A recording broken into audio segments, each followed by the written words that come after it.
आई, 9 August हा दिवस क्रांती दिन म्हणून का साजरा केला जातो? बघ, 8 ऑगस्ट 1942 ला महात्मा गांधीजींनी करा या मराचा नारा दिला आणि ब्रिटिश सरकार घाबरलं. मग 9 ऑगस्टच्या पहाटेच महात्मा गांधीजी, सरदार वल्लभभाई पटेल, पंडित जवाहरलाल नेहरू आणि जवळपास सगळेच मोठे नेते अटक झाले. म्हणजे आंदोलन तिथेच थांबलं? अगं, ब्रिटिशांची तीच तर सर्वात मोठी चूक झाली. मला सांग, शाळेत टीचर अब्सेंट असला तर पूर्ण शाळा थांबते का? नाही ना.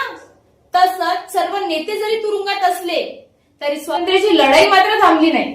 थांबलं नाही. भारतातील सामान्य नागरिक म्हणाले, नेते नसले तरी काय झालं, देश आमचाही तर आहे.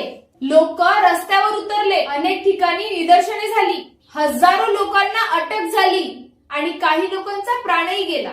पण आवाज एकच होता, ब्रिटिश भारत छोडो. म्हणूनच 9 ऑगस्टला क्रांती दिन म्हणतात. हो, कारण हा दिवस आठवण करून देतो, जेव्हा भारतातील सर्व मोठे नेते तुरुंगात होते तेव्हा भारतातील प्रत्येक नागरिक नेता बनला होता.